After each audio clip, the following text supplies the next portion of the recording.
Before we get into today's episode of A Waste of Time with It's The Real, Jeff, I wanted to remind people what we used to call ourselves when we were doing our sketches every week like 10 years ago. The Real. No, we called ourselves Two Idiots and a Camera. Well, with the camera, yeah. But let's scratch that. Okay. Let's call ourselves Two Dopes, because everything that we do is too dope. Oh, well, I mean, that makes sense. Including our brand new t-shirts that are available right now at itsthereal.com/shop. Go get your t-shirts today, including our AKA t-shirt. Yo, those are so dope. And they're moving fast. So dope. They're moving very fast. We're almost out of them, guys. But if you are medium, a large, an extra large, a small, guys, we fit you. Go get these well-designed, well-fitting, well-feeling t-shirts available right now. Yeah, we got a few AKA t-shirts. We got a few LA Lakers t-shirts, and we got a few Roc-A-Fella t-shirts all on sale.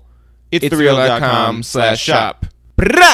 Hey, Jeff. Hey, Eric. How are you? I'm pretty good. How are you? Doing well, thank you. For a third anniversary episode of A Waste of Time with It's The Real, I think that it's only right that we get somebody who we have been just trying for 3 years to get, Swizz Beatz. Oh, thank God. I thought you were going to say, like, AJ Calloway, well, or there's that. Bill Bellamy. Him too. Or Ben Kicks. All these people, but Swizz Beatz was up there as well. We have this whiteboard with all these names written out. We went to Juice-A-Palooza this Saturday, and you got an email. I got an email from Mo, who is Swizz's assistant, who said, hey, this is a long shot, but would we be able to make it happen after the concert? Right. He's not in the studio. He's not at home. He's available. He's in the city. What do you think? I thought absolutely yes. Like, I will cancel my plans to be seeing Swizz to actually hang out with Swizz. And so I went home, and you stayed at the concert. I went to go do research and also like clean up the apartment and stuff. And so I came home and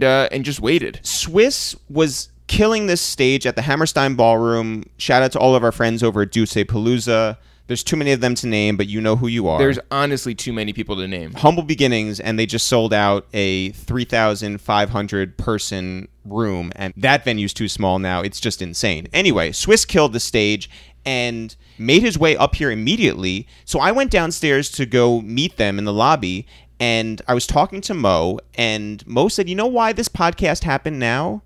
And I said, I don't know. And she said, because I saw that Marcia St. Hubert, who Mo actually went to high school with, posted a picture with Jeff and myself from the podcast that we did with Marcia a couple weeks back, and said, you know what, when I saw that picture, something was in the air. I thought, let's make this happen. And that, my friends, is too dope. That is how you get Swizz Beatz on the podcast. That's it. That's it. But I do want to say this. It's 3 years of this podcast. That's every week and then some. Because if you think about it, those Decembers that we did are 12 episodes each. And then there were some weeks in February last year where we did a whole bunch of episodes. And we're almost up to 200 episodes. We're 3 years in. And this is something a lot of you know out there we weren't looking to do either. No. We had already done a podcast back in like 2010 for 52 weeks, 52 episodes. We sold a TV show. We've put on live shows. Yeah, but we were over the podcast thing. We just weren't into it. And someone said, this is an opportunity for you guys to keep your name out there. And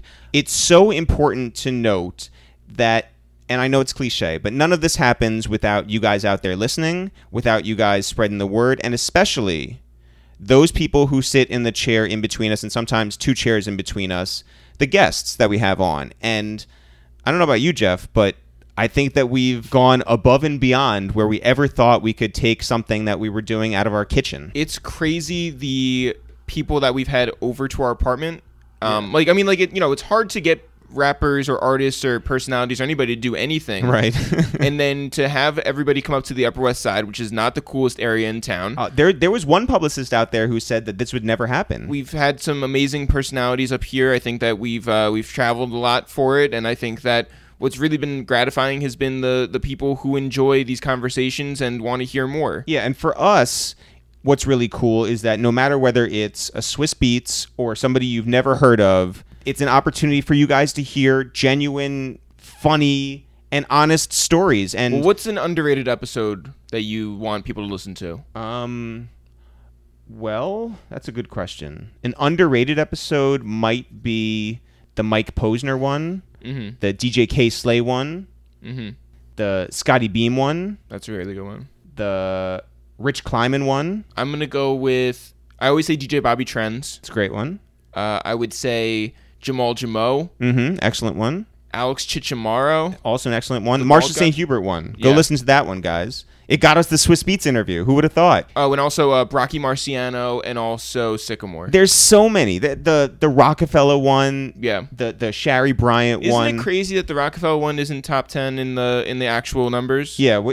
Just real quick, we did go over the top 10 on Twitter. The number 10 most popular podcast in our 3 years so far. Mac Miller. Bing. Followed by Maul from the Joe Budden podcast. Big Baby Drum. Great episode. That's number 8. Styles P. Cardi B. Man's Not Hot, a.k.a. Big Shaq, a.k.a. Michael Dappa. Which is a monster, just keeps going. It's a great episode. Nadeska Alexis. A lot of people love Nadeska. That's number 4. We love Nadeska. We saw her 2 weeks ago. Yeah. Isaiah Rashad is number 3. People love TDE artists. Yeah. Shout out to them.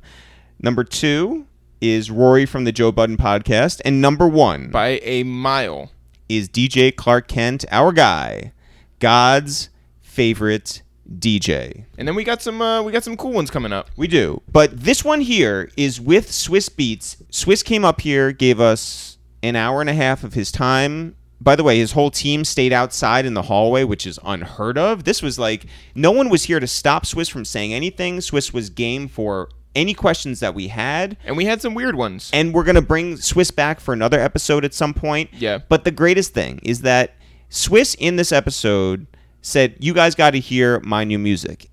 And when people say that, it's like, sure, yeah. Yeah, I mean, like, we'll all hear it when it gets on the radio. But instead, he was like, no, how about, like, right now? And we were like, oh, at 2 o'clock in the morning? And so we went at 2 o'clock in the morning down to his studio. We were up there with Kehinde Wiley, who painted President Obama's official portrait, and whose work we had seen actually at the Brooklyn Museum 10, maybe 15 years ago, something like that. Also, we were with the curator from the Brooklyn Museum. We were there with... Susai was there? Susai, who was a painter as well. But it was like, just 6 people in this tiny room listening to Swizz Beatz' new album, which sounds incredible. It does, guys. We're not going to tell you anybody who's on it. Well, because we're not allowed to. But we promise you, it is everything that Swizz says on this podcast and more. Look forward to that. Shout out to Swizz Beatz. Shout out to Mo. Shout out to Kehinde Wiley. Shout out to Kenny, the engineer who works down at Jungle City. Yo, he was so awesome. He was very awesome. Shout out to everybody who's been rocking with us throughout this whole time. Shout out to everybody who's been rocking with us for a short period of time. We appreciate Shout out to you. all 800 people behind the scenes at Duce Palooza. And almost all of them have been on the podcast, by the way. So go check out their episodes. When do you want to get into this episode? Right after we recommend 3 episodes I think people will like after they listen to the Swizz Beatz episode. Cardo Got Wings when he was up here. That was amazing. I would also say The Locks. And I want to say MC Jin. Ah, Ruff Ryders. Yeah. All right, Jeff, when do you want to get into this? Right now. Yo, what up? It's Eric, a.k.a. Hitchhiker, a.k.a. Ride or Die. Yo, what up? It's Jeff, a.k.a. Traveler's Checks, a.k.a. LeBron's Nikes. Showtime. What's up? This is Swizz Beatz, a.k.a. Goddammit. Yeah. Yeah, this is Waste Time with ItsTheReal. Zone. Swizz, you are fresh off that Duce Palooza stage. Zone. We saw you kill Hammerstein Ballroom. Yeah. Like 3,500 people. This isn't Henny Palooza anymore. This is Duce Palooza.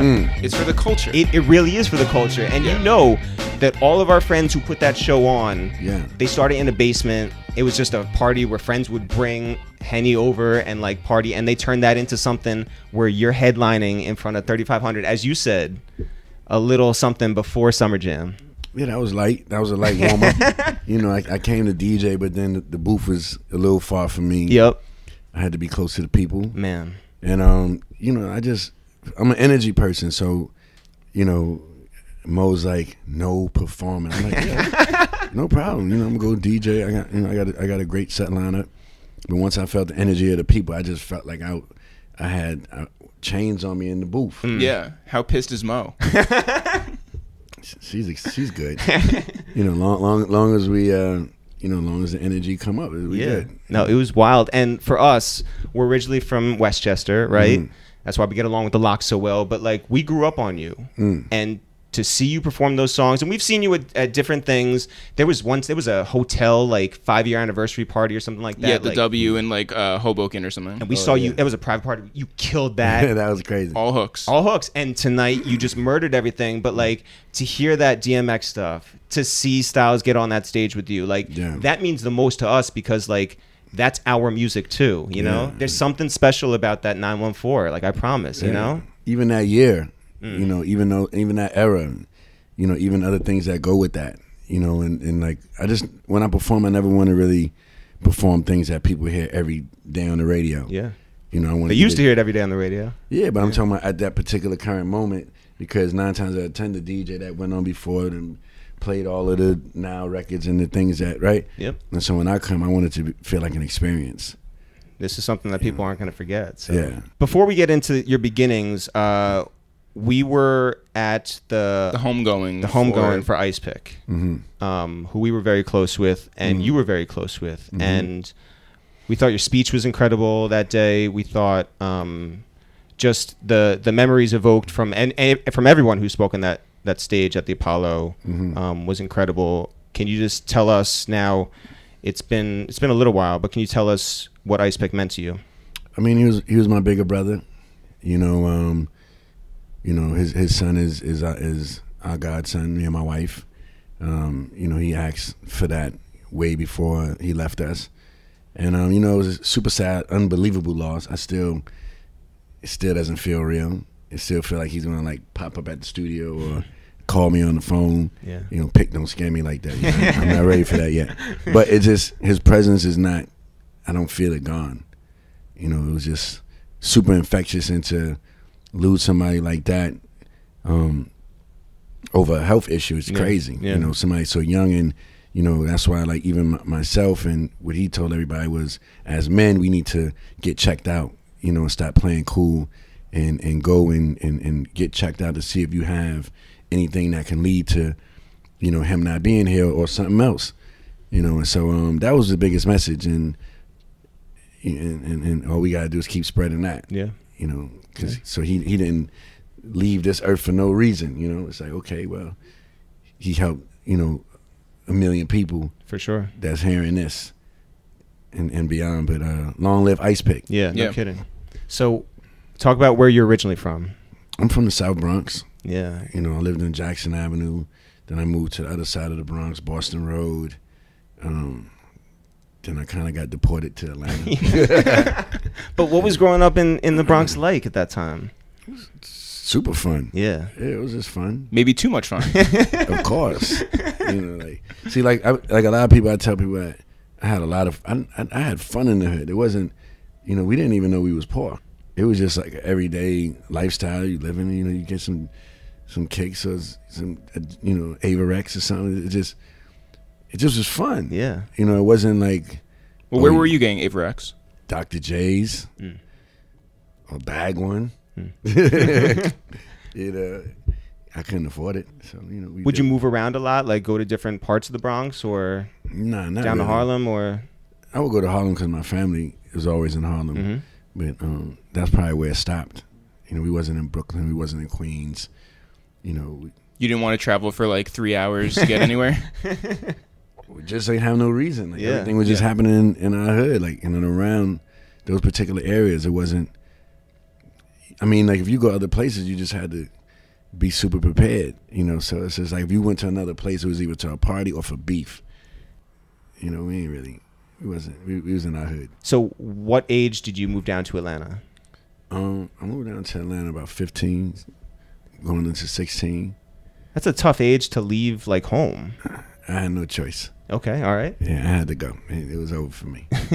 I got kicked out of every school in New York I went to, from Evander to Truman to 135. I mean, it wasn't from an academic level. It was just because, you know, it was more of a territorial thing.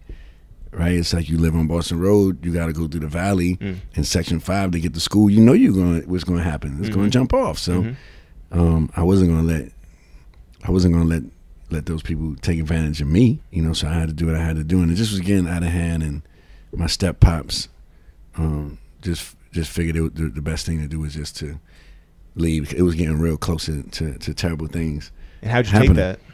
I hated it. I thought we was moving to the farm with cows. I didn't know about Atlanta. Hadn't been there, right? No. In my mind, I'm like, we living on a farm. Yeah. So, but it turned out to save my life up to this point. It just was a transition because even when you listen to Stop Drop, I got that particular sound came from Atlanta, mixed with New York and mixed with a little bit of reggae. Yeah. And because the chants came from the Pat rallies that we used to go to, and Atlanta was big on the bands and Battle of the Bands, and so I was seeing those things. And so when it came back to New York and the beat had to bounce, New York was more of a boom bap, and the Stop Drop was like a bounce. Well, what'd you grow up on? Who'd you grow up on? I mean, KRS-One, all of that, all boom bap for sure. I feel like I'm a part of BDP. For real. Growing up in the Bronx, that was like, what? Your father grew up in Sedgwick, right? Yeah. So, Cool Herc, yeah. Yeah, so like, did you ever go down, or over there rather? I didn't hang out over there like that. That was like my dad's thing. They was doing their thing. It felt a little older. I didn't really know what was going on. I knew it was hip hop going on. I know it was DJing going on, but I was having more fun on my side. It's just like how my oldest son right now, like he know what I do, but he's not in my mix like that. Right. He's like, oh, my dad over there. Oh, that's crazy. But I'm gonna do this over here. So it wasn't. I can't say that we all DJ together or something like that. It wasn't that. You weren't like hip hop started out in the park. Yeah. No, I mean I would DJ that, but I wasn't with them DJing. Yeah. Well, when did you start DJing? I started DJing super early. I started DJing. Fish had the turntables first. He was like the Michael Jordan of the hood, but he could DJ his ass off. Yeah? Yeah, he was serious. And I used to go practice with Fish, and it was like pulling back and messing up his records, and he was mad. But would you do tricks? Yeah. Oh. Yeah. Like behind the back, any of that? All that, yeah. Oh. Of course. Then when Juice came out, it was over. I was in the room 24/7. With the goal to do what? Like to actually like get on the radio, to back somebody, to play clubs? I just had fun hearing music, particularly loud music. Like I had like these big speakers that took up my whole room. I was like, my bed was like against the window. But I had these big Jamaican speakers. Cool Herc. Yeah. And it was like too loud. My mother used to want to kill me. When she left the house, it was just... That wasn't the reason you were sent down to Atlanta? Nah. Yeah. It should have been. Noise pollution. Yeah. How'd you get down to Atlanta? Was it like a car ride? A U-Haul. A U-Haul? Oh. The whole trip. Wow. Yeah. And you weren't driving, so who was? My step pops and my mother. Wow. Taking turns. So you get down there, and are you like an alien to everybody? Like, Man, you're boom bap. I get down there, and we move into what I felt was a good neighborhood. Coming from, Boston Road, it wasn't like Jackson Avenue, right? It was two different environments. Boston Road, the way the projects it looked more civilized. Look more civilized, right? But when I went to Atlanta, imagine you get to these this complex and it looks like condos, and you got a balcony. It's like very civilized living. Yeah. I'm like, okay, this is, your room is a little bigger than it was. Feel like you living a little bit. And then nighttime, I go outside and I see all these gangbangers, Bloods, Crips. I'm walking to the store. I'm like, oh, this is different. And it was, we moved to Lake Point, and that was like, yeah, it was showtime over there. But I got along with everybody quick. Yeah. I had to definitely step my game up and handle myself a certain way. And I just made them respect me. People know what they can get away with and who they could play around with. And then being particularly from New York, I came in with a negative, because they wasn't really vibing with New Yorkers.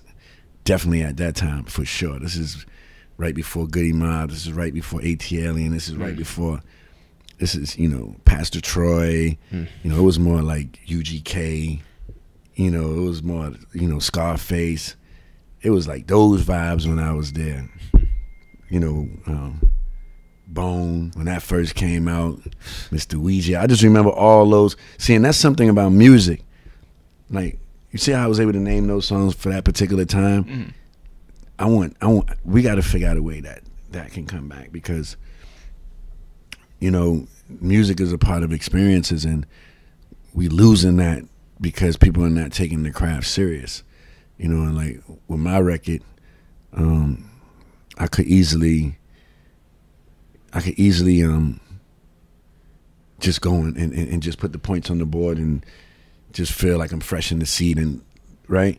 But I feel that out of all these years, and out of 580 songs and a couple of 100 million, 360 million, whatever sold, and for me to come back and after 10 years of putting out a record to like get a cool factor, I think it just messes up the whole legacy. Yeah.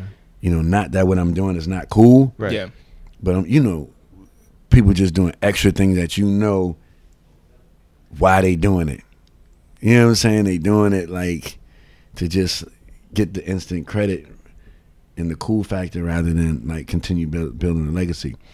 Yeah, I do things for the Instagram likes. Yeah, everybody got their thing. Yeah. You know, but you can kill what you've done before by like a couple of stupid moves. Yeah. Right? And so like I don't want to do that to my story. I'm willing to take the risk. Yeah. Like those two songs I play on the stage, they're like 7 in the morning. My album sounds nothing like those records. You know what I'm saying?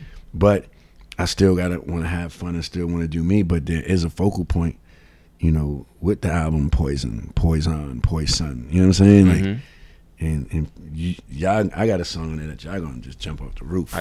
I believe tell it. you that right now. Well, let me ask you something real quick about music today, because you know now streaming is everything, right? Catalogs everything, but there's people who put out long albums. We all know who puts out long albums, right? And they do it for the streams, and they do it regularly. And a lot of people put out. Remember when it was a big thing when X put out 2 albums in 1 year, and they both went #1? Like that was huge. And those are real numbers too. Real, right? Yeah. Real numbers. Real numbers. That wasn't up in the air. You can't touch it. No, that was like Yeah. physical numbers. The CDs in your hand and the cash is in the bank. Yeah, Those were Sam Goody dollars. That's right. Yeah. But he's got it. But today, people are putting music out every other day, and it feels like when you talk about, you think about all that music from high school, and that brings you back when you hear it. I'm sure, like into that same frame of mind, that same feeling. When you were playing those songs tonight, I remember like being on the school bus and like the bus driver played those songs. Like we know all that. Like, but that's a moment, right? You was a Dollar fan? No. Yeah. The bus driver playing those. Yeah, no, we had a real bus driver. Yeah, like, I remember hearing Down Bottom. Oh my god. Yeah, which is crazy. From your bus driver. Bus driver. I need True story. I know. Yeah. Yo. Also, by the way, so X would get pulled up. We're from Harrison, right?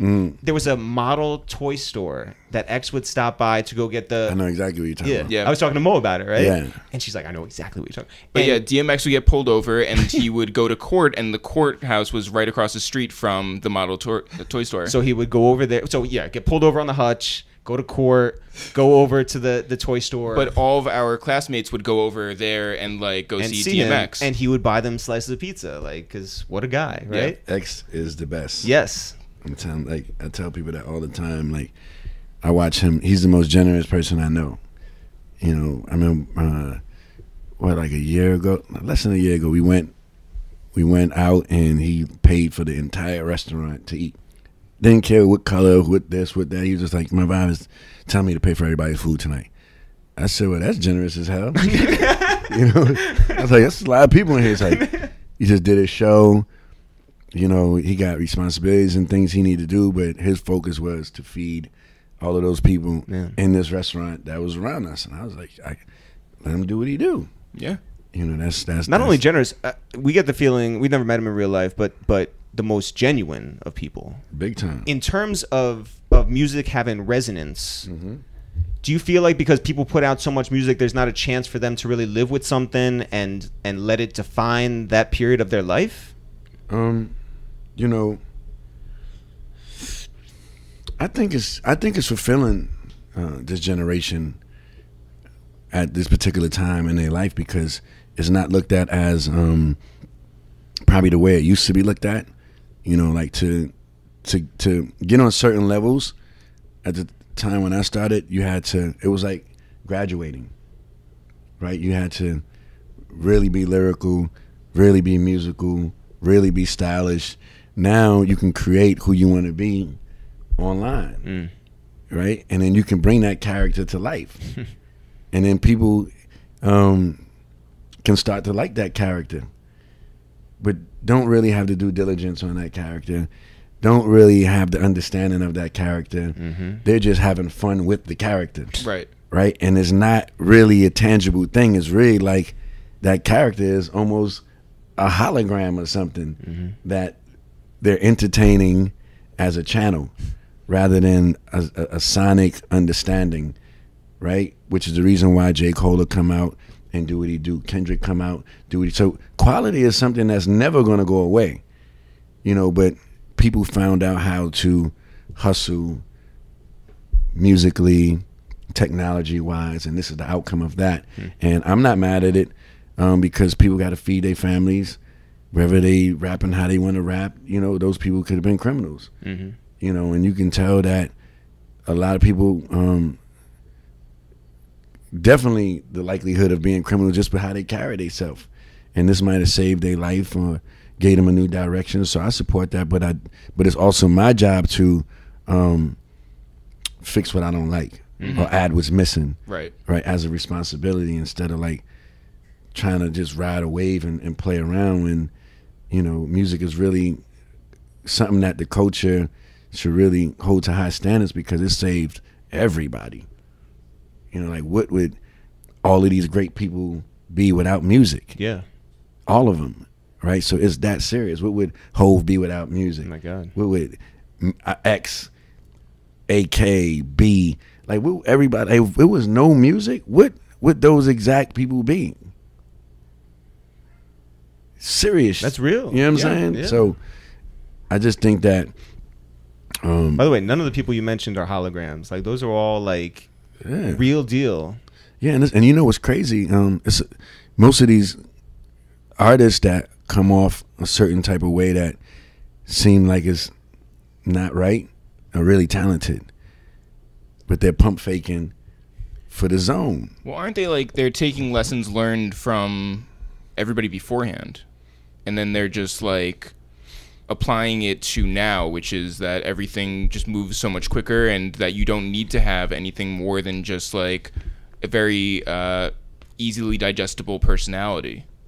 Man, I don't think that they're even comparing it to anything before now. People are comparing Tekashi to 50 Cent. That's not on a musical level. That's on an energy level. Right. It's two different things. Right. You know, but what's going on and what happened is really the generation before this fault, because we got Hollywood. Everybody went to the Hamptons. Everybody went to Saint-Tropez. Everybody just balled out of control and left this generation figuring it out. And then the technology caught up, and then they figured out a new community within there. And, you know, they discovered new fans. They discovered people that felt like them. And the generation before separated themselves so far from reality that nobody felt like they would have a chance because it was too big. It's like, all right, your $1 billion boat and your $1 billion car, and you know, and everybody just wanted to just have something relatable that they can look at and feel cool and not feel so odd if, you know, if they wear a not so cool shirt that day or this and that. And that's why I like dressing, you know, the style, everything. Like people don't really dress up like that. You know, before, you know, you couldn't, like, you had to be fresh. Yeah. You know, my son, like his whole movement and all the, you know, all of his artists that he work with, they don't care about clothes like that. But it'd be like a name brand here, a name brand there, and they'll wear the same thing for like 2 weeks straight. I never knew how to do that. I'm like, what is this, a uniform? But it's more relatable, and that's why Cardi B could do what she's doing, because like we put things so high sometimes that people just want somebody that they could relate to. Yeah. You know, like forget the imagination. Like what she just did, I do that every day. What she just said, I feel that every day. How she just looked, I wake up like that every day. Right? Yeah. That's, people want the reality too. You know, so it's just all different ways I look at it. So what was your reality like in high school down in Atlanta? You know, I was turning up. Yeah. You know, I was turning up big time because, you know, like, I don't mind talking about my negative things because they were all lessons, right? And so, but you know, it was highly gang populated. You know, the Crips, Bloods, Folks, Vice Lords, GDs, all these different things, and I was a Ruff Ryder. You know, I'm like, my family's my gang. You know, which is not technically a gang; it's a movement. And so, you know, then there was a lot of people in New York that was like making New Yorkers look bad because they was born, you know, probably in Syracuse. No disrespect to Syracuse, but acting like they from Brooklyn and haven't been to New York since they was 5 years old. Yeah. Holding the torch for New Yorkers out there. So I was like, oh, okay, this is why the people in Atlanta are not respecting us, because these guys over here mobbing up like they from New York and haven't been back to New York since 5-6 years old. Right. Right. You know, and then started separating, you know, the real guys from the fake guys, and then I had my little team, and then you know, we had to set some tones straight, and then I started just getting back to the music. I got back to doing my mixtapes, and it all changed with this party that I did in Southlands, and I played music from everywhere. Like in Atlanta, you would go in and just be like 69 Boys, Doodle Brown. It was like that, and then I went there and played reggae music, played West Coast music, East Coast music, South music, and then everybody, because you know Atlanta's the melting pot, so all those people were there. I knew all those people. Yeah. And so it was the first time that everybody truly celebrated together, and I became like a big DJ. Was this a college crowd there? Yeah. Yeah. It was like a college and high school crowd. Mm-hmm. I was in high school, so I brought the high school crowd too. And then I started DJing at Flavors. What was your DJ name back then? DJ Swizz. Mm-hmm. Yeah. And it was fun. You know, it was fun. So then I got the call from my Aunt Siobhan, you know, saying, look, you know, you're the only one in the family doing music. Your uncles and I'm about to start this label called Ruff Ryders. You know, they got this artist named DMX. You should come up for the summer and see what it's about. And I'm like, come up for the summer? You know how much money I'm making out here? And I'm DJing everything at this point. These farms are good down here. Yeah, these are good farms. You know, man. And, you know, because then I started DJing all the proms. Like, I was super busy. You were known. Yeah. It was. Did you have a cell phone? Would they call your house? How'd they like get in touch with you? Cool. To book you. To book me? Yeah. I mean, we have Booking phones. in bio. Yeah. Yeah, we have phones. They can get to us. You know, they knew how to find it. Yeah. But it was good. So you were reluctant to come back up here? Yeah, I was. And when I came up here, I damn near didn't go back. You know, I had to go back to finish school, but it was on immediately. Well, what was the vibe you had? Did you know DMX beforehand? I seen him with my Uncle Y, and we kicked it, but it wasn't like on like, it was always like on, this is DMX, but it was like that. And I used to remember Y used to play the Warlock tapes and Superior, and Superior did all the mixtapes for DMX. And so we would be in this vintage Nissan Z, and he had the Cherokee, and then he would just play them all day. And it was fire. I remember all those songs still. What was it like the first time you got in the studio with him? You know, my beginning with my family as a producer didn't start off as easy as people think, because you gotta remember I'm a DJ, so I was DJing for DMX before producing for him. You know, so we would do shows and I would DJ because that's what I did. Yeah. But once I transitioned into producing, my team wasn't really taking me serious like that. I could say Sheik was the only one like encouraging me and at that particular time to take it serious. And I used to just send him all these beats and just doing all these different things. And I started producing outside, so like Band from TV, that I didn't have no Ruff Ryder tracks out, Tear the Roof Off. Yeah. You know, all those Flip Mode, the Reaps, like all those different underground vibes. I was doing, you know, Cameron's album at that time, Glory with Noriega, Shanghai, all those different things. That's before Stop Drop. Well, what did it mean to get your first placement? And how did that even happen? I was in New York, and then you know, people, I just was moving around. You know, like Mark Pitts, you know, he had Stop Drop first. Yeah, he had Stop Drop first. So who could have had it? The Reaps could have had it. It was like a group from my hood that he had, and Tracy Lee came out of that. Wow. Right, so it was gonna be their song, and I think he wanted to pay me like $3,000, and I wanted like $6,000. You know, and then it became what God wanted it to become. Yeah. You know.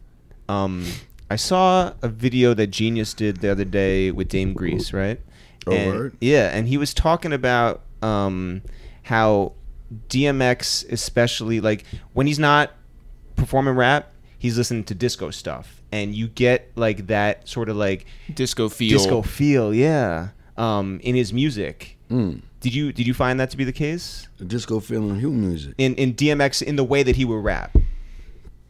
Well, X like up tempos, and he used to freestyle to all those, and you know he listened to all that type of music, so I'm sure that the influence is there somewhere. You know, X play only old school in his car. You know, Good Times, all the stuff.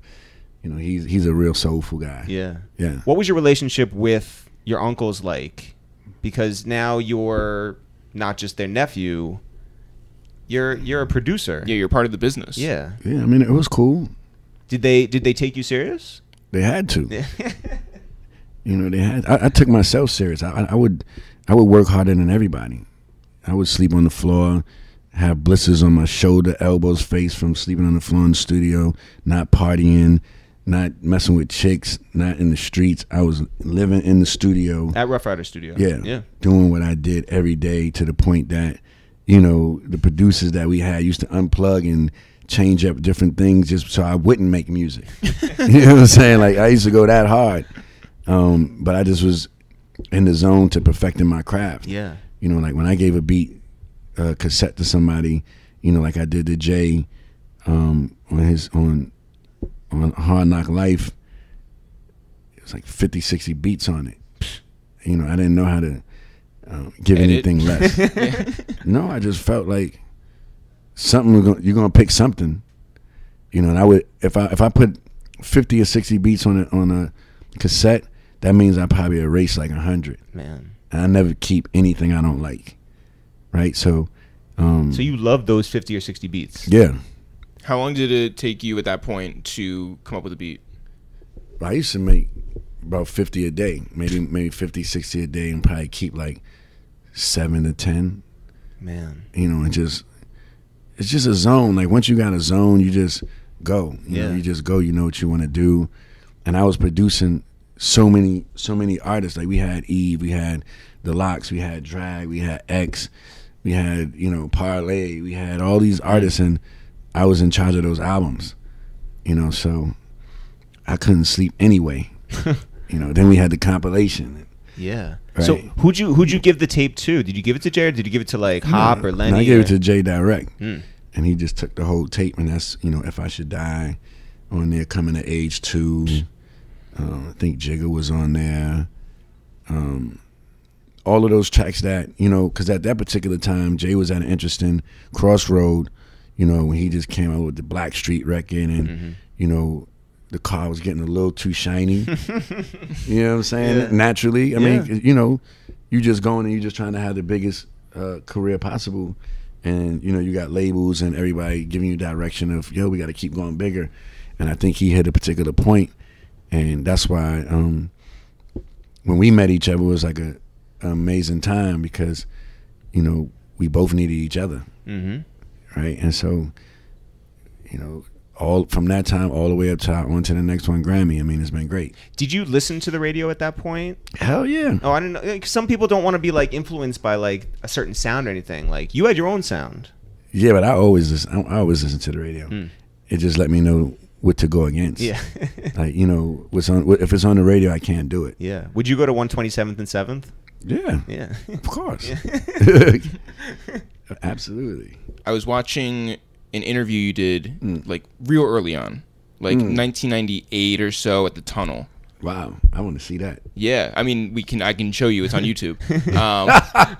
Send me the clip. Yeah. So it wasn't just me like being like, oh, like, I really dig. Jeff dug hit deep. Bobby Trends. And Yeah. yeah. But so in that interview, and this is early, you said that Michael Jackson's team had reached out to you, and that you weren't sure if you were going to do it. So talk about that, and I also have some other Michael Jackson questions, but let's start with that. Well, what year was that again? That was 1998. See, I was still in soldier mode at that time, right? I haven't really graduated out of the mentality of what I was surrounded by. So, Michael Jackson is super big, but like it's just like I produced Limp Bizkit, Keep Rolling. I wrote the record, produced it, didn't show up to the video. It was in the Twin Towers, the whole thing. And the reason why I wouldn't do those things because I just really felt like it was too crossed over for me, even though I was producing, rock and scoring movies and different things like that. I wanted my brand identity to be what my family started, right? So me going over and doing Michael Jackson, I thought it was big, but I just didn't know what I can do for him at that particular time, and then later, way later, right before he passed, we had a good vibe going and we was going to start things up, and I really felt ready at that time. Wow. And you were going to executive produce his tour. Yeah. Yeah. Yeah, and it was just, I had a jet company at that time, so when he first flew to London to make the announcement, like I booked the plane. Whoa. You know what I'm saying? And we was in the middle of working something out, buying a plane for him, and we was real close. Like, yeah. I'm at his house and he got the Thriller plaque on the floor. I'm looking like, I'm like, the Thriller plaque on the floor. Like, oh, that's nothing, and I'm like, and it's crazy because I was gonna ask for it. I'm like, well, look, can I get that? Yeah. And I know he would have said yes. The moment was right, but then I was like, you know what? Let me just enjoy the vibe. Wow. I'll ask for it next time, and it wasn't the next time. Wow.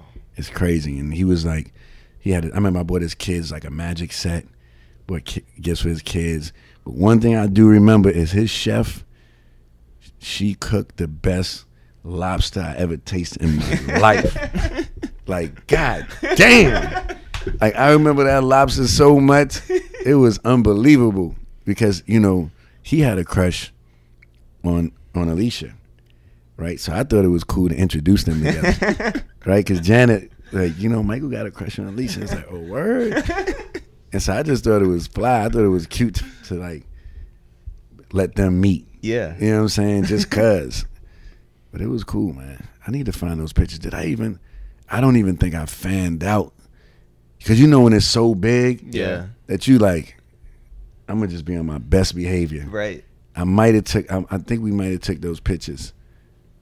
I got to find that. But it's also like a different time too, right? Like not everybody had their photographers with them at all times. Yeah, it wasn't that time. Yeah. It wasn't like No 5Ds following you. It wasn't the selfie time for sure. No. Wait, even before we move on from Michael Jackson stuff. So I found another quote from MTV.com. You were talking to Shaheem Reed, and this is when you were putting together your LP, Ghetto Stories. Damn. And you said that you were trying to do some stuff with Michael.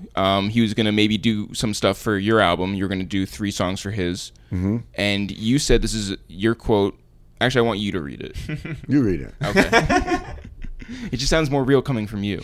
You said, he's singing the hook and doing ad-libs. I got him on some gangsta shit. I wanted him to be like he was from the ghetto. We're making him get braids. I bought him some Timbs. He was like, these are so heavy. How do you guys walk in them? It sounded like I was talking shit. No, I mean, the song, I know exactly the song was hard. Floetry wrote the song. The lead singer from Floetry wrote the song. Marsha? Yeah. And the beat was hard. And the song, I think they might have used it as something. But something happened at the end. I forgot what it was. It was something, I think it was like a management change. Something happened. And he like kind of went off the radar, and then but it was like very, very, very close. It was very close. Like the song is fire too, and And Michael did want braids, and Michael did want Timbs. Like, and Michael was hood Yeah. already. I didn't have to make him hood. Gary, Indiana. Right? You seen him, you know, he was in the favelas. He's with the Crips. Like, that's really him. That's not like a play around thing. Like, he wasn't scared like that. Well, when you met him, was that level of celebrity like just like, you know, steps above everybody else? Yeah, I mean, you know, when him and Rodney used to work, when we was in Sony, I used to be downstairs doing J stuff, Ruff Ryders stuff, and then Michael was upstairs. And I remember coming in the room, and it was like Toys R Us in there. I'm like, this is like a movie set. What the hell y'all doing in here? You know, and it just... Michael was the first room that I seen that had a created like vibe. Yeah. And then I just wanted to start, you know, putting strobe lights, smoke, posters on the wall of people that inspired. Like, wow. I seen when Michael did that, I was like, it just changed the whole vibe of how I worked in the studio. I just remembered, I don't remember how many times, but when I was waiting for your first album to come out, I went to Borders Bookstore in White Plains. Over every week, because I was like, it got pushed back or something, right? I was checking every week. I was like, no, it's got to be here. It's got to be here. And when it came out, there's some songs that we still have on MP3 that are just like hard. That Lil' Kim song is hard.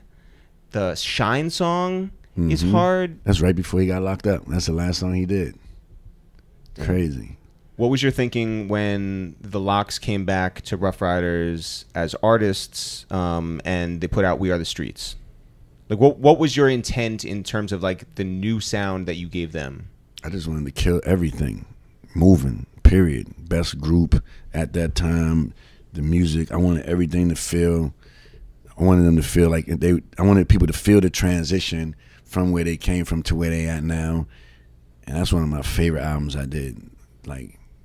Just it was a zone. It's a vibe. Like my album is probably closest to that album. My record is probably closer to We Are the Streets. Poison. Yeah. What was the first time working with Eve like?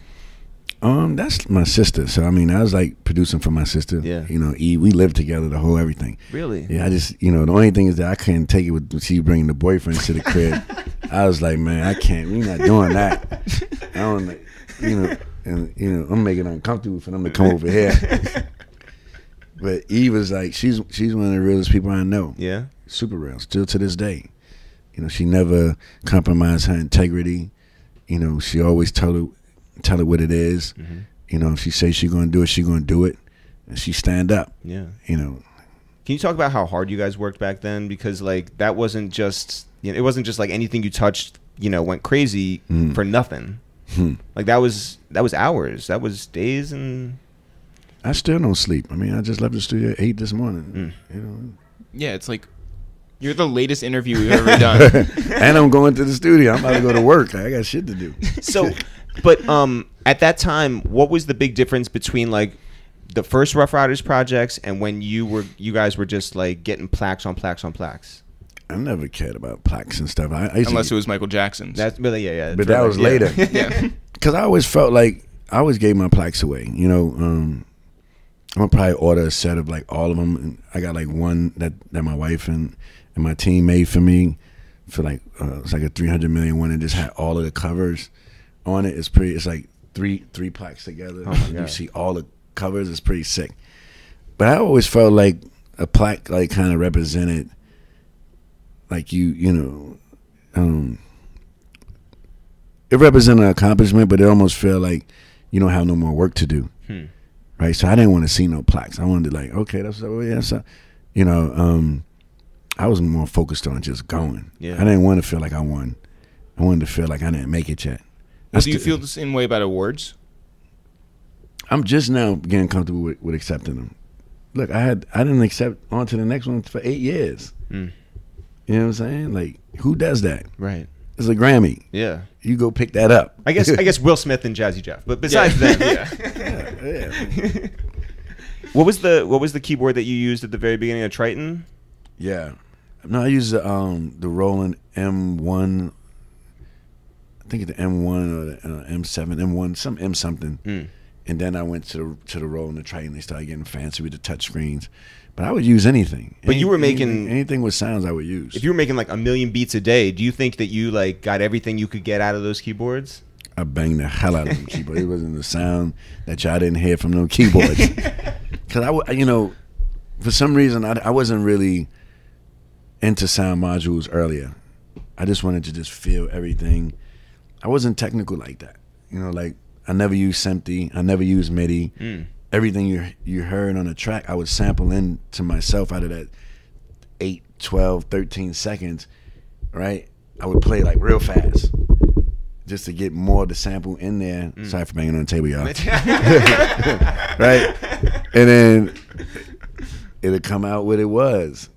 And so, yeah, I abused those keyboards. Are you more technical now? Yeah, I mean... or is that just like the nature of doing this for so long? No, you have to evolve. Yeah. But I always go back to my MP, but I have to learn. I have to know how to use Ableton. I have to know how to use, all the different programs out there if I just want to just stay advancing my craft. And if I want to turn up on those things, I can. So, with me and Timberland, when we started doing our thing, I looked at everything he had and I learned everything. Just because. It's like you never know when we want to go to war. You better know how to use those weapons. Yeah. That's a big guy. That's not no slouch. No. When you were at the height of Ruff Ryders, when you're putting out, the Ride or Die Volume 1, Volume 2, Down Bottom Drag is just like on fire. How'd you get that Juvie verse? It was cool. Cause, we did the Ruff Ryder Cash Money tour, and I was the Atlanta thing made me want to connect more with the South, and that's why when I did World War III, you got all the features on there. You got Snoop, Scarface. It's just those collaborations. I always wanted to feel like not just New York, but still maintaining New York. But I wanted people to know that like I'm a broad thinker. Now more global than ever, but I always wanted to touch other things. Yeah. Well, even your first single from your album was Sounding Killer. Well, but you had songs with like Metallica and Ja Rule. Like you were just like... I was going crazy. Yeah. I just had too much money at that time, too. I was just like, imagine Metallica. And I remember going to San Francisco, and it was like on this army base that was like deserted. It was so ill, and the studio was in there, and, Lars and all of the guys, and to be at that point, at that time in my life, it just felt different. It's like, hey, this guy that's from the Bronx doing Ruff Ryders, I'm in there with Metallica, and Limp Bizkit, Linkin Park, all these different vibes, and it felt like I made it, Yeah. In the late 90s, early 2000s, how seriously did you guys... You personally had a great relationship with Jay and all them at Roc-A-Fella, but as a label, was it just like, yo... We got to beat Roc-A-Fella. We got to beat Murder Inc. We wanted to beat everybody. Yeah. It was, and that's what made,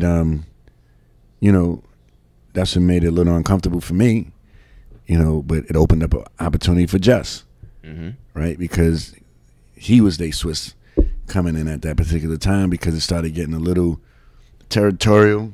Yeah. It's like, I'm feeling like, yo, I played that beat. And it's like, yo, I need that. And it's just like, I was like, man, fuck it. Let me just be over here and wave my flag. But me and Jay always, sorry for cursing, y'all. No. Is this PG or what is this? No. Oh, no. We're going to have a real Dickens of a time bleeping out all of your curses. I'm sorry, man. Yeah. No. We curse. Yeah. I'm sorry. Fuck it. No, would you go down to baseline? Yeah, I was always in baseline. Yeah? Yeah. Stealing sounds. I never wanted anyone's sounds. I hated other people's sounds. Yeah. Yeah. What'd you think of people who I tried got to emulate kicked out of baseline. You got kicked out of baseline? I got kicked out of baseline. I can't talk about why, but I got kicked out of baseline. I got kicked out of the studio in L.A. I used to be real crazy in these studios. The engineers was going down. It's bad when the engineer's wife calling you. Please send my husband home. Man. Well, when did you buy Jungle City? Shoot, that's about like 8-9 years now. Wow. Yeah, it wasn't no buildings, no Highline, no Zahid, no. Yeah. That was all like clubs. That's some nice property now, though. Yeah. And Apple is out of there, right? We love them. Yeah. They're good tenants. They pay their rent on time. Above time. Yeah. Triple time. Let's get it. What one song did you sit in your car and wait for Flex to like drop a million bombs on? All of my joints. Yeah. It was like a ritual. You know, it's like the song's going out, and you just listen for the earthquakes to happen and the bombs to jump off. And that was like, to me, it still is. Even with the changing of the time, it still feels, you still feel something when Flex make a movie on the record. Mm-hmm. For me, I still look for that. Yeah. You know, a lot of people could shy away from it. No, it still means something. Yeah. And it was like the song made it. You know, if Flex ain't go crazy on it, it's like, damn. Are there any other touchstones like that for you? Like any other people who you're just like, oh, like I need them to fuck with it? I need everybody to fuck with it. Especially, for me, it was always the clubs. Mm-hmm. Right? Like, what I did tonight, even though, like, those records wasn't mixed, and the crowd setting wasn't how I needed, like how I broke Bring 'Em Out, Mm-hmm. how I broke a couple of me and Jay's records. I would go to the club and just zone on that and get the people into it. And then, you know, that Monday you would probably hear it with Flex or whoever. And it was like a thing, you know. So I love the crowd, you know, because they don't have no reason to lie to you, right? And you see the energy. They're going to listen for like the first 3 times, and then they'll start understanding it, and then you'll know what you have. So I didn't get a chance to really demonstrate that tonight just because they've been standing there for like 5 hours. It was You say in the system, yeah. They do say it up. They like, fuck, this room is spinning, you know. And so I was just in and out with it. I just wanted to really hear it for my personal self. Yeah. And I was like, you know, let me take time to let me hear something right quick. When was the first time you met Cassidy? I knew Was at the Cassidy- hotel? 6 in the morning. My pops managed Larceny, the group that was signed to Ruff Ryders. So I knew Cassidy for years. Yeah. You know, and I can't remember the first time, but I know he was with the group when we met him. And, you know, he would always say witty lines and, you know, do things that he reminded me of Jada with the way he was just witty with it. And he had a look, so it was like, oh, okay, like girls gonna like him too. He got the street vibe. He had a little attitude problem. All the things that I think that make artists. Yeah.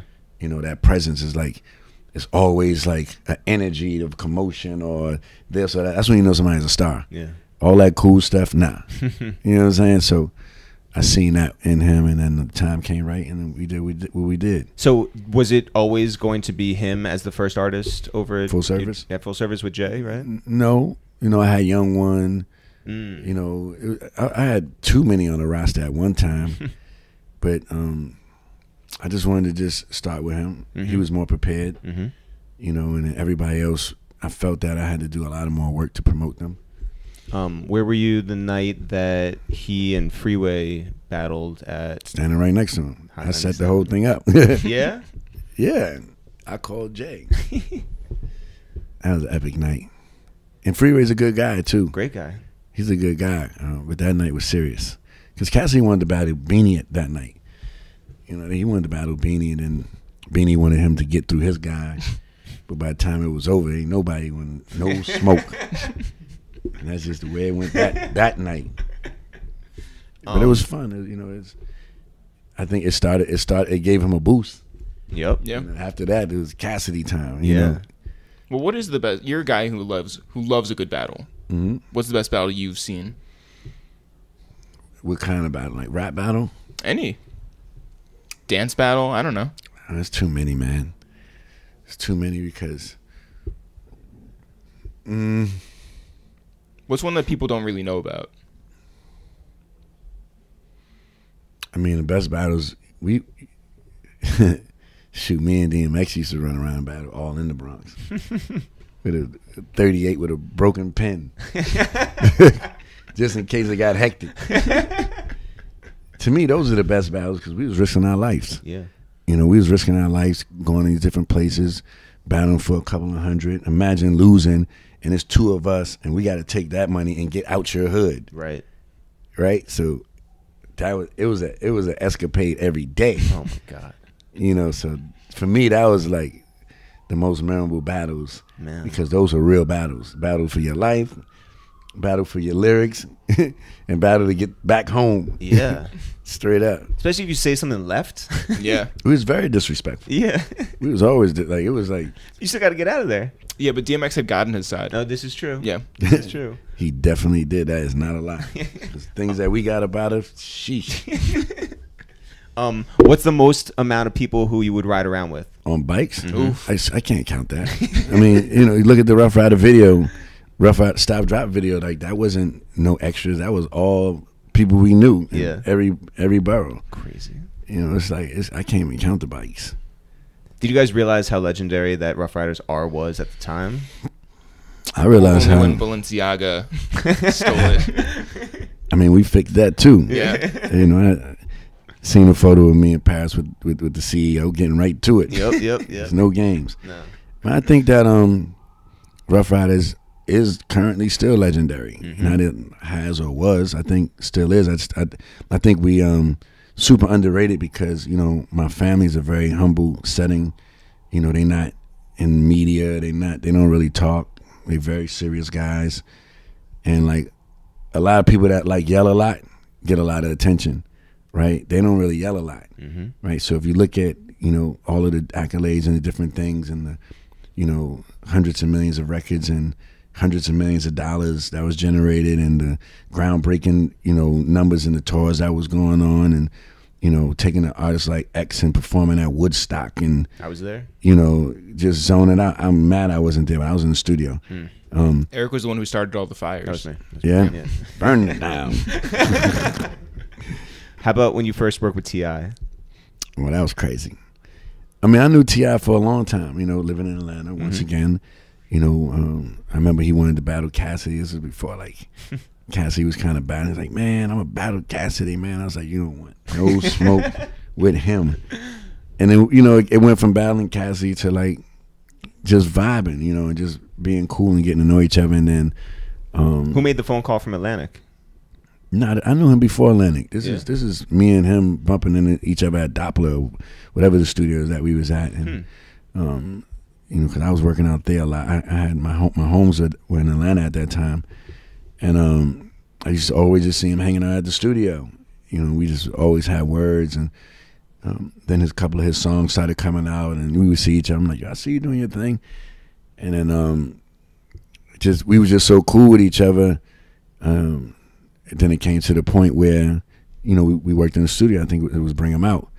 And Bring 'Em Out was a record I did for Beanie because he was locked up. Wow. And then he just got out. Wow. But he didn't really mess with the vibe on the record. And then who else was having the record?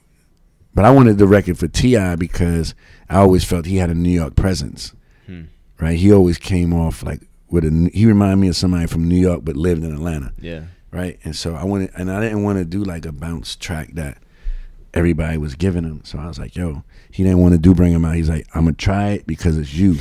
That's it. And that's how we got it. And you were with him when he recorded it? Yeah, we was in the studio. We recorded 8 records that night, and that was the one he did not like. And that's the one that the label liked, and it was like, just try it, and, And what'd you think? I thought it was fire the whole time. Yeah. Because I knew what it was going to do. I knew that it was going to cross him over, instead of just being the trap god. You know what I'm saying? I'm not talking about trap music. I'm talking about literally the trap at that particular time. I knew it was going to let him have some more fun. I knew it was going to open up some more financial situations for him. I knew that he was going to be able to tour, a little bit different and just open his audience up. So I knew that was that record for him. How'd you get the idea to use, Jay's acapella? I was just experimenting, having fun, because I'm a DJ first, right? So taking acapellas and putting them to beats and stuff like that, that's just me having fun. Yeah, shout out to Fish for putting you on, Yeah. Yeah. St. Mary's. Yeah. Did you have to call Jay and get clearance from him? At that time, I wasn't calling. The label, they dealt with all that. Yeah. But you didn't give him a heads up or anything? I played him the record. I played him the record, and he liked it. That was good. Yeah, he was like, okay. Was he aware of Tip? Yeah, he was aware of Tip at that time for sure. Have you ever had sample clearance issues though? This whole time, not because Did you ever have to write a letter to anybody? No. No. I'm not writing a letter. I'll show up. What we doing? I didn't have to write a letter yet. Hopefully, I don't have to start. Yeah. Last year, we were with Just Blaze at SOB's. I think at our show, right? And then he dipped out, and the next thing you know, everybody's Instagram Live is going crazy, starting from Ebro's on down. Bobby Trends. Busta. Yeah. Everybody, right? And you and Just started this thing that took over the internet. And did you understand what that was going to be? Did you plan it out? Were you just improvising how to go down? I was minding my business, honestly. and just You kept the door open? Just didn't like a couple of things, I guess, that I said, because I was in the interview, and I said, no, I was the Drink Champs with Nori, and I said, he asked me about Summer Jam with Kanye. And 2 years back. Yeah, years back. And I was like, I didn't even want to do that with Kanye because he was more artist mode. Yeah. But I reached out to other producers, and nobody would answer me. And I reached out to Just Blaze. He said he didn't get it. You should have gone through Juan. Yeah. But everybody know everybody. So it's not a hard thing. It was just like, nah, not right now. Whatever. I don't know. We had to go through Mo to get you up Grady here. said. Yeah, but I'm here. Right? I got the message. Yeah. You know what I'm saying? But for whatever it was, whether he got it or didn't get it, I remember, why wouldn't I want to do that with him at that time? Why wouldn't I want to do it with Pharrell? Why wouldn't I want to do it with the different people that we reached out to? Because it was going to be a vibe. So he got upset that I said that and went on Instagram. You know where to find me. Blah, blah, blah, boom, boom, boom, boom. I was like, damn, his vibe is like a little, seemed like he's serious about this. And I ignored it. And he just kept poking at it. And then I was like, man, I said, we did reach out, but you know what? In the battle, you'll whoop my ass. I let him just have it. I was like, just let him get it. I'm like, I can't, 2018, 17, whatever it is now, have a problem with Just Blaze. You know what I'm saying? I'm way gone mentally on things that I'm on. And so I couldn't understand. I let him win, and then it was still like a vibe. And then Mo told me, she's like, yo, when you get back, I was like somewhere super far, like Middle East, somewhere. And I came back, and Mo was like, just want to do an interview with you. I was like, all right, cool. I'm like, well, maybe this is what it's about. Yeah. Let me give him an interview. You know what I'm saying? And that was for Rapture, the Netflix series. Yeah, I was like, let me give him an interview and just be cool. Because I don't look at Just Blaze like a person to have a problem with. Yeah. You know what I'm saying? So I did the interview, and then he gets into the story about how him and his cousin didn't like me since 2002. I'm like, oh, this is long-term beef. This is like backed up beef. And I was like, okay, it was a cool story. I think it was over money, cash. And they had a problem with how simple that was and how it just changed the landscape at that time. Whatever they had a problem with, they wanted to beat my ass. Right? And so we talking about that, then he get into the right. So we're gonna do this battle? I'm like, damn. He really I'm not even in a battle state of mind. Seriously. I'm focusing, I'm half in school mode, I'm in business mode, I am no smoke mode. Yeah. Which is perfect timing on his behalf. He had it he had me sized up. He caught me slipping. And then he said one thing, and he said, I know you're not scared. What we doing? I was like, oh, there we go. Yeah. Fuck it. Went on the Instagram, just tell them what we're gonna do. And that's what people saying. Yo, we're gonna do this and that. And I said, just tell them what you're gonna do to me. We went straight right there. Boom, boom, bang, bang, bang. I can't turn back now.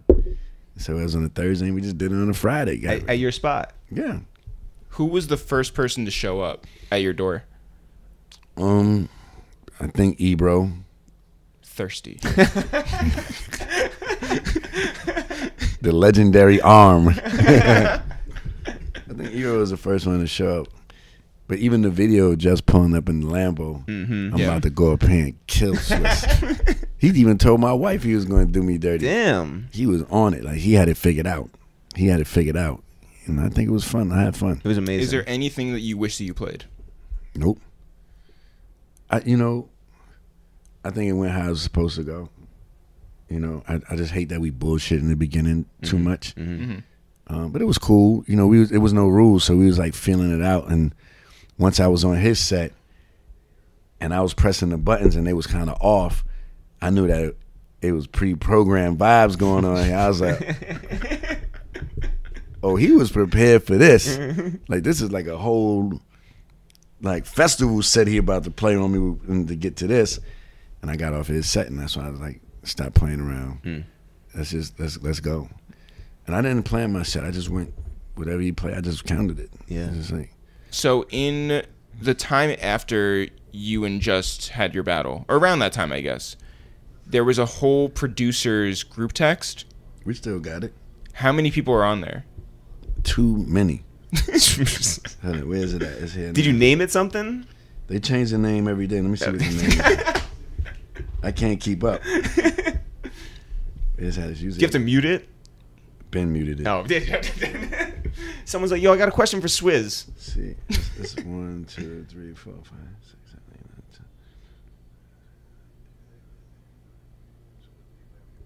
10. Right now it's about like 22. Yo, how loose are you with your phone number, though? Like, you want everyone on there to, like... See, the thing is, everybody don't know who's everybody because it's the phone number. No. which drives me crazy sometimes. I don't know who I'm talking to. How often do you participate? In the beginning, I participated a lot, but Questlove just drives the whole... Him and Just Blaze and Biz. Just talking about nerd shit? Yeah, they go crazy. Yo, can you just do us a favor right now? And I don't care what the last text was. Can you just, into that group text, write LOL and send it?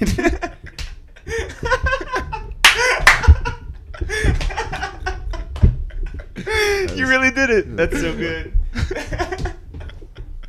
That's so fucking funny. What's Alicia up to? How's she doing? She doing good? Yeah, she's doing The Voice right now. Right? Yeah. But it's definitely music time. Yeah. And she's just who she is, Good. Top 3, top 2, maybe 1. And roller skating album. Yeah. Your son's still producing? Oh yeah. All right. Yeah, my oldest is, he's in his bag right now. He's more quiet. He's super stealth. He got ASAP. I don't want to tell his business. All right. He like, Dad, blow me up. That's what. There's like a million ASAPs, so you can be like any one of them. Yeah. Dumb and Dumber. You were in the sequel. Tell me about all of it. I was just a fan of the movie, and The original movie. Yeah. Yeah. And I like to have fun, like pranks, jokes, the whole thing. I don't take everything serious. And so that was just like my funny vibe side, and I had the opportunity to do it. And well, how did they reach out to you? So are you friends with the Farrelly brothers? No, the Farrelly brothers didn't reach. It was, a couple of people knew I was a fan of the movie, and it was like, we got this Dumb and Dumber thing, and I was looking into doing a couple of things in Hollywood.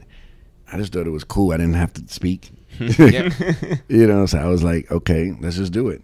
And it was like very simple. I always wanted to be a ninja. I definitely didn't want my balls to get taken off though. I mean, but like, what a legacy. Yeah. Like, imagine like at the Oscars. Yeah, and like Jim Carrey took my balls off. Yeah. I love how you're so concerned with like your musical legacy, but you're like movie legacy, whatever. Yeah. Like just because that's acting. Yeah. You know what I'm saying? My music is my real life. So that's legacy. Like acting is acting, and then having fun and playing around, like that's that. Yeah. It can become a legacy. I plan on taking the movie side serious when I feel it. I just did like a little small role recently. People see that's a different type of role. I have some lines this time. Your body's intact. Yeah. There's no detachments going on. How fulfilling has teaching been for you? Teaching or getting taught? Ooh, that's a bar. Yeah. Yeah. The kids teach you? What kids? No, I'm saying like well, Because we're talking about NYU's program that NYU? year. Okay, Yeah. that's what I'm like. Yeah. Yeah. I'm like, 'cause I definitely wasn't teaching that hard. I did the. No. I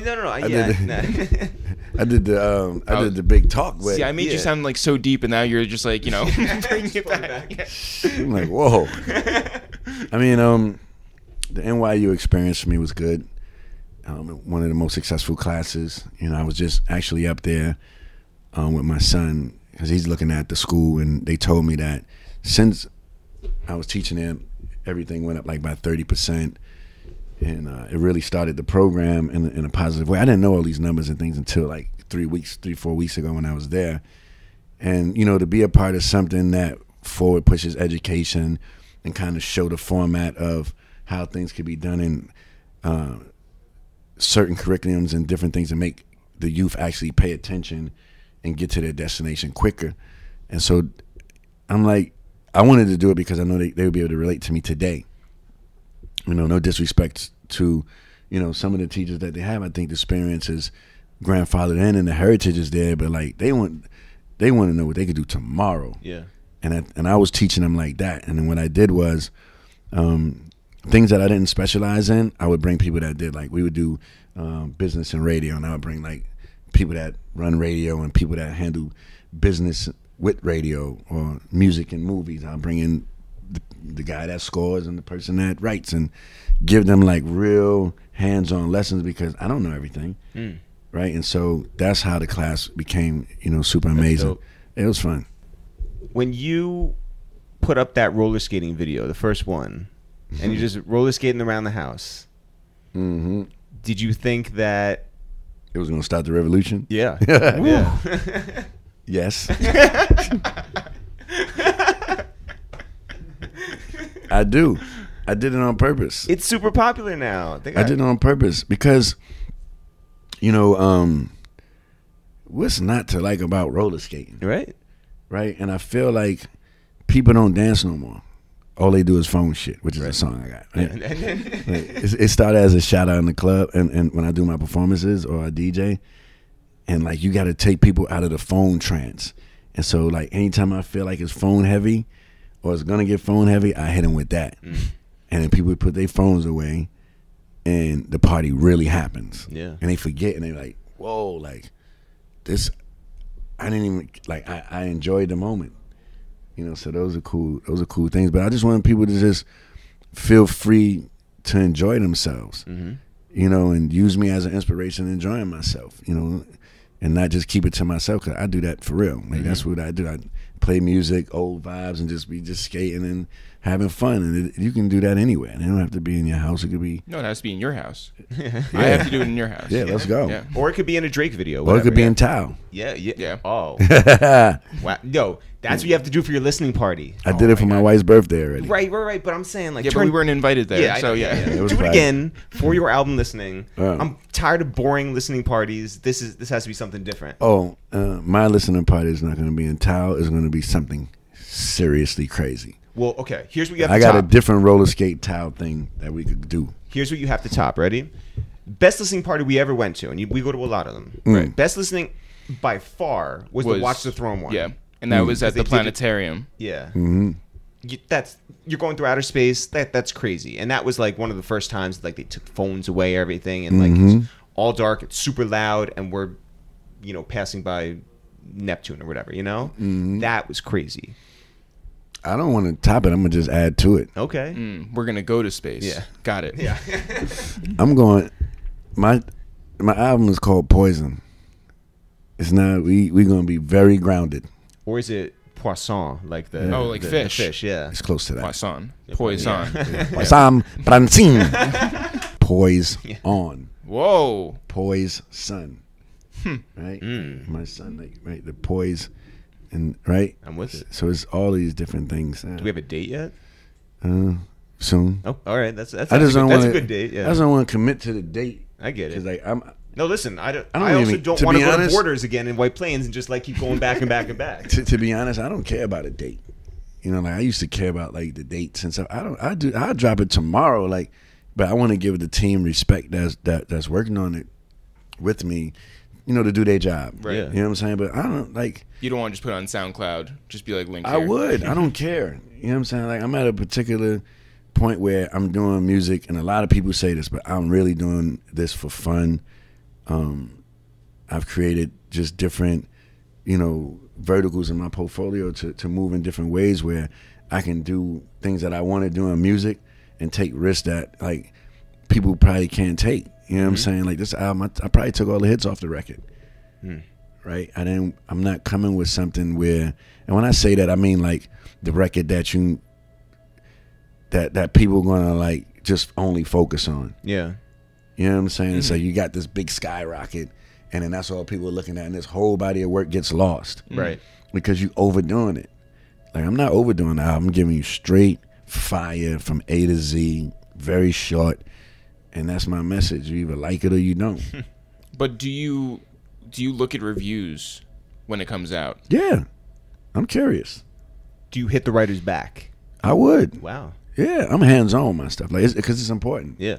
Yeah. And like, I'm not like, oh, throw it out and don't care. Like, I do care. Yeah. But I don't really care about a particular like formula or format of how they get to the people. I just wanted to get to the people. There was a time where it was like you and Jay and a few other people of a rarefied status within this world would keep name dropping Basquiat. Basquiat was the artist for you guys, but I want people to know that there are more artists out there that are worth looking into. Can you talk about some other artists that you personally like? It's too many. But I mean, like, for me, when a lot of my peers used to laugh at me for collecting art. 20 years. I'm like 20 years collecting. I just stayed with it. I was actually looking for this clip. Maybe you can find it. I don't know if it was Cribs or How I'm Living or one of those shows, and it was in my upstate house, and I had this huge Basquiat Warhol collaboration called Ashes. And I had like all white on. I had the helicopter at the house. I mean, I was doing way crazy, but I just wanted to see, because where I'm at in the art world now is a totally different space. But I wanted people to see me with braids, with this Basquiat Warhol in the background. I just thought it's like super fresh. Yeah. But as far as did you now, lose the Basquiat? No, we lost the braids. Yeah, I lost the braids, but I got sold it. Back that time, I wasn't collecting legacy. I was collecting, so when Clive Davis come to the crib, he's not dealing with somebody that's just like doing silly things. The respect level was there. It's like, wow, like, he got Chagall's, Milrose, St. Francis, Basquiat, Warhol, Clive. Whoa, we got to negotiate with him a little different. Yeah, and he did, and so I did it for strategic reason. But now I do it for that more. Chagall money. I mean, yeah, back then that's what I was doing. Yeah. Still doing it. What was cool? You did. We went up to the Bronx a couple years ago, right? I don't know who sponsored it. You did like an art show up there. Oh, and no commissions. Yeah. Oh, that was It was 3 days. Yeah. And who performed? Ferg, maybe. Yep. I forget who There else was was a up girl. there. DMX performed. Oh, X, right? Cardi B was there. Yep. Right. Everybody was there. Remy Joe was even there at that particular time. It was just a super moment, because to do that like 12 blocks from my crib, and for people to come out and for no violence to happen at a free drink In the South Bronx. right? Yeah. It was super peaceful. That was amazing. And from there we went around the world. It was from Shanghai, Berlin. Billions and billions of impressions, millions of dollars given back. Even like with the Dean Collection Startup 20, we giving 20 grants around the world right now. Wow. It's been fun. So we were down in New Orleans last month, maybe, and a friend of ours was taking us around, and we went to Hollygrove, we went to every ward, right, and we were taken to this dude B Mike's studio. Do you know him? I don't think I know him. He's unreal. Yeah, and so like he's like been co-signed by Oprah and a bunch of other people, but like he's basically taken New Orleans and just like created it in his image, I guess. I mean, Yes, is the way to put it. And I mean, there's just so much history there, and he has his own spin on it. But they gave him this humongous warehouse. Yeah. Oh, I know him. Yeah. I just seen him I was out there launching the Bally Animal. Okay. Which is in New Yes. Orleans, Well, the Air Force One in New Orleans. Yeah, So I you know brought- Law Parker? Yeah, I was just there. So I saw Law just got a couple of pairs yesterday. Yeah. Yeah, so I was there. We launched that, and I met who you were talking about at my event. B Mike. Yeah. He's that dude. And the warehouse is crazy. And Crazy. What they doing with the art is crazy, and all that stuff is amazing. Most definitely. Yeah, I know him. Yeah. Yeah. Let's clear that up. Yeah. But you know how many B Mikes is it? Like, Yeah. In your phone, maybe Yeah. a lot. I don't who knows. Yeah. You should put them all in a group text. B Mikes meet B Mikes. Artists to look at right now: Nina Chanel, Derek Adams, Kehinde Wiley, Micheline Thomas, definitely Cause. I'm gonna stop right there. 'Cause I can keep going. Yeah. Yeah. No, that's a good list, though. Yeah. Can we talk about something silly though? Now I don't know if this happened or it was going to happen or whatever. Did you really pull up at Flex's car show with a fire truck? Fire truck? Oh. Yeah, of course. Okay, so we started out our career 10 years ago doing these sketches, right? Like every week we put out an SNL type sketch just about hip hop, right? And all of a sudden, all these people, Bun called us and Cam called us, and we were working with everybody, right? 3.5 years doing a sketch every week, something new every time, different look, different vibe. And we had an idea around your fire truck that we wanted to do, because this was years after that car show. That whatever happened to that fire truck? I just parked it and left it somewhere. Because I had the craziest idea, and my peoples got the fire truck away from me. I remember, oh, man. This is a long time ago, ladies and gentlemen, Right. whoever's listening. Right. Don't hold me to it. It's just, I was like, Young One album was coming out, and I was just like, man, how can, I do something different to get people to pay attention to the album, to this album. I wrapped the fire truck with his face on it, right? And I was gonna drive the fire truck. Not me personally. I was gonna have the fire truck drive on the West Side Highway and block it off. Oh my God! And the driver would just leave. Right? So I'm picturing the helicopters, everybody, this fire truck with Young One and his date, the whole thing. They got to get a crane. The traffic is crazy. Turn the whole city into a frenzy. Oh my God! And everybody was like, "You will go to jail."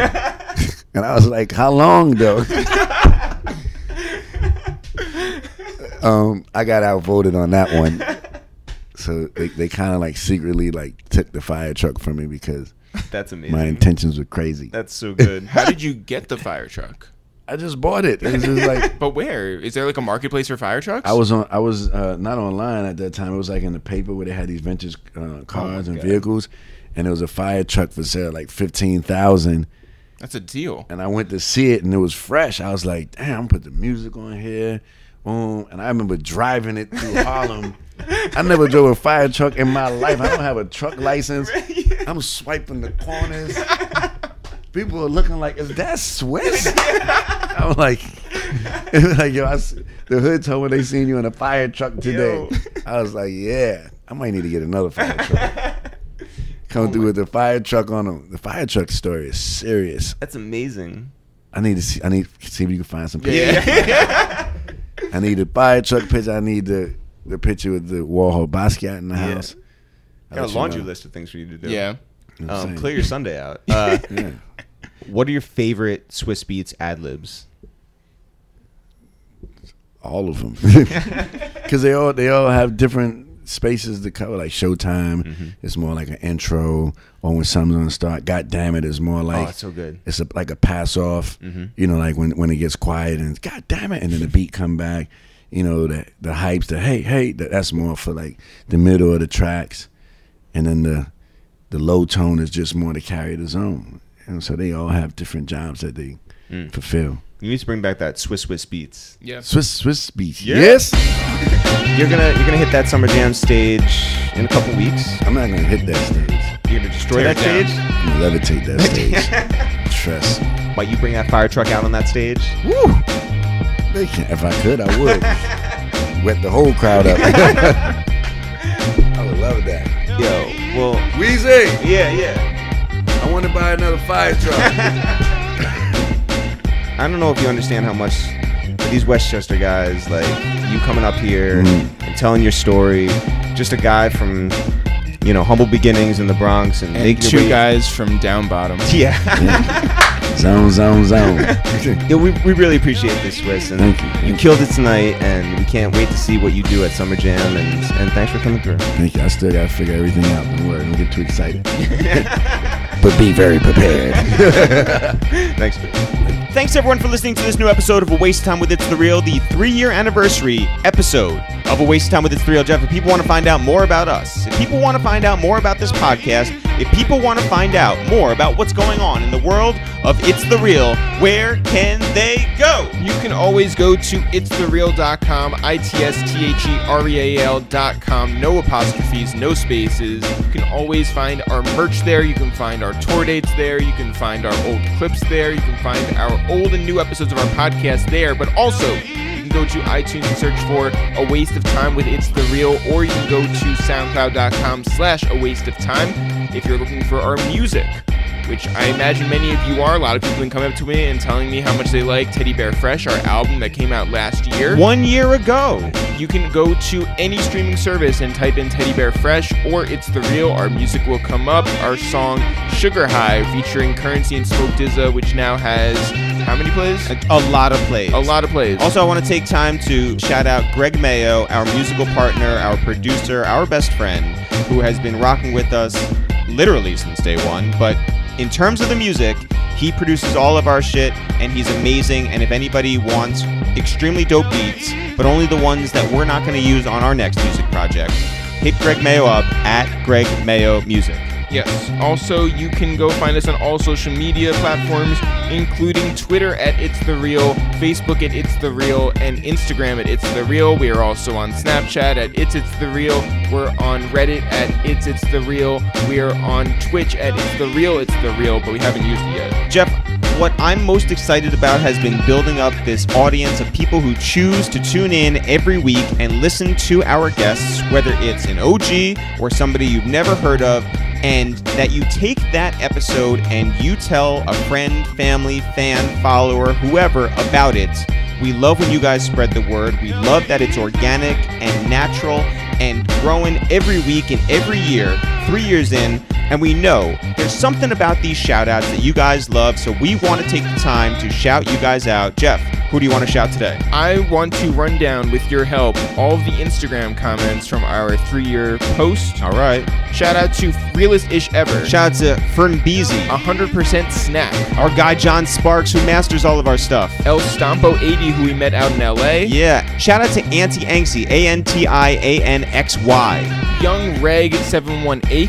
Shout out to Jag. Shout out to Mr_Unloved Ones. Shout out to You Gotta Love Cam.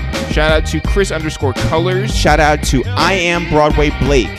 The Real Trillionaires, who is Bun B. verified. Bun B, oh my God, how did you get that verified check? What'd he say? He said, proud to have been a part from skits to songs to podcasts, saw the potential early on. Man, he is the best. Shout out to I Am Broadway Blake one more time. Shout out to Jenna Luckman, who's also on the podcast. Yes, shout out to I Dwayne Reed. Oh, Nidzi. Shout out to Dishoom. Jason Bassett. Shout out to Don't Hate Be Hated, an original listener. Yeah, he said he's been there from the start. You're welcome. Shout out to Miss Info, Murder Minya, who said, congratulations, guys, 3 years and many more. Minya has definitely been there since day one. Shout out to Bam Beats, who we met at the Bodega Bam show at SOB's a month ago. Yeah, Fish Gates. Shout out to Norris. David Cho, who had a great episode of our podcast. He did. Shout out to Johnny Guapo. Johnny Handsome. Shout out to D_Andrew515 from Des Moines. Shout out to NCTRNM. Archie Bonkers, who we've known since the Charles Hamilton days. J7 Official. Outrageous413.